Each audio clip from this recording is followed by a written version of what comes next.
একো সহযোগিতাই কৰা নাই আৰু ক'ত কি কাম তেওঁ কৰি আছে মই একেবাৰে অৱগত নহয়। উজনি অসমৰ এই মহাপ্ৰলয়ৰ সময়ত স্থানীয় সাংসদ গৌৰৱ গগৈৰ ভূমিকা এতিয়া ব্যাপকভাৱে সমালোচিত হৈছে। গৌৰৱ গগৈ যোৰহাট সমষ্টিৰ সাংসদ। শিৱসাগৰ, চৰাইদেউ, সোণাৰী, নাজিৰা ইত্যাদি তেওঁৰ সমষ্টি। গতিকে প্ৰবল বানপানীৰ সময়ত আটাইতকৈ সক্ৰিয় ভূমিকা গ্ৰহণ কৰিব লাগিছিল সাংসদ গৌৰৱ গগৈ। কিন্তু ফেচবুকত দুখনমান ফটো দিয়াৰ পৰিৱৰ্তে গৌৰৱ গগৈ ক'ত ব্যস্ত থাকিল। বিপদৰ সময়ত তেখেতে দুটা কাম কৰাটো খুব জৰুৰী আছিলে গৌৰৱ গগৈ। এটা কাম আছিলে এই বিপদৰ সময়ত আমাক লগত লৈ বা স্থানীয় মানুহক লগত লৈ 24 ঘণ্টাই তেওঁলোকৰ ৰিলিফ আৰু ৰিহেবিলিটেশ্যনৰ কাৰণে চিন্তা কৰা এক। আৰু 2 নম্বৰ, লোকসভাত এই বিষয়টো এটা গুৰুত্বপূৰ্ণ বিষয় হিচাপে উত্থাপন কৰা। কিন্তু দুৰ্ভাগ্যবশতঃ এই দুইটা কাম কৰাতে তেওঁ ব্যৰ্থ হৈছে বা তেওঁ আগ্ৰহ প্ৰকাশ কৰা নাই। এইটো দুৰ্ভাগ্যজনক ঘটনা। মোৰ বন্ধু পাৰ্টি হ'লেও মই এইটো কথা ক'বই লাগিব। দিল্লীত থাকিও অসমৰ বানপানীৰ বাবে মাত নমতাৰ অভিযোগ উঠিছে সাংসদ তথা প্ৰদেশ কংগ্ৰেছৰ সভাপতিগৰাকীৰ বিৰুদ্ধে। যে এতিয়ালৈকে গৌৰৱ গগৈয়ে সংসদত সাংসদ হিচাপে মাত্ৰ কথা প্ৰসংগত এটা বাক্য কোৱাৰ বাহিৰে এটা বেলেগ বিষয় উত্থাপন কৰোঁতে, কিবা বিল এখনৰ বিষয় উত্থাপন কৰোঁতে তাত এটা বাক্য প্ৰকাশ কৰাৰ বাহিৰে কংগ্ৰেছ দলৰ ডেপুটি লিডাৰ হোৱাৰ পাছতো, কংগ্ৰেছ দলৰ লোকসভাৰ ডেপুটি লিডাৰ হোৱাৰ পাছতো তেখেতে এতিয়ালৈকে অসমৰ এই মহাপ্ৰলয়ৰ বিষয়ে ভাৰতবৰ্ষৰ সংসদত উত্থাপন নকৰাটো এটা অত্যন্ত দুৰ্ভাগ্যজনক ঘটনা। এক।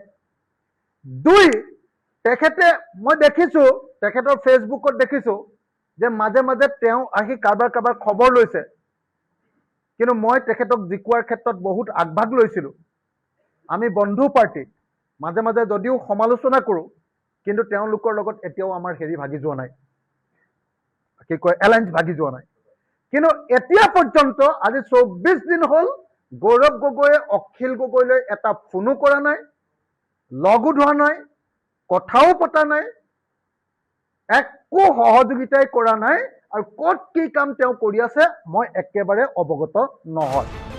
উজনিৰ এই মহাপ্ৰলয়ৰ সময়ত দিল্লীত চলি আছিল CJPৰ প্ৰতিবাদ। আৰু অসমৰ বানপানী পাহৰি সেই প্ৰতিবাদত ব্যস্ত আছিল কংগ্ৰেছ। বিপদৰ সময়ত কোন কাৰ লগত বেছি সময় থাকে সেয়া সদায় গুৰুত্বপূৰ্ণ বিবেচিত হয়।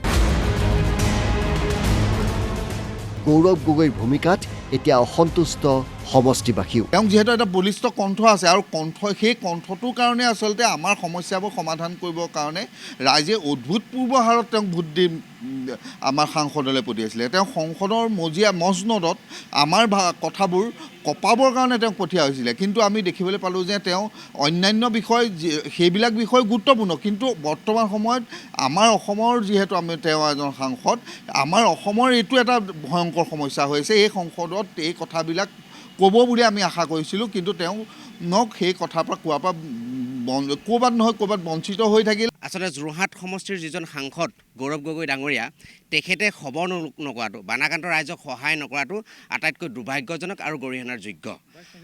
22-25 দিন হৈ গ'ল। আচলতে সাংসদজনৰ ভূমিকা হ'ব লাগিছিল কি, যেতিয়াই তেখেতৰ সমষ্টিৰ ৰাইজ যেতিয়া বিপদত পৰে, সেই বিপদত তেওঁক সন্মুখৰ পৰা নেতৃত্ব দি সেই বিপদত পৰা ৰাইজক উদ্ধাৰ কৰিব লাগিছিল। কিন্তু তেখেত আজিলৈকে 20-25 দিন নাহিলে, যাৰ কাৰণে বিগত বিধানসভাৰ নিৰ্বাচনত যোৰহাট সমষ্টিত তেখেতে হাৰিবলগীয়া হৈছে। আৰু এনেবোৰ কাৰণতেই আচলতে কংগ্ৰেছ দলটো আচলতে নিশেষ হৈ গৈ আছে। যোৰহাটৰ পৰা চন্দন কলিতা আৰু শিৱসাগৰৰ পৰা ইৰছাদুল্লাহ, অসম লাইভ 24।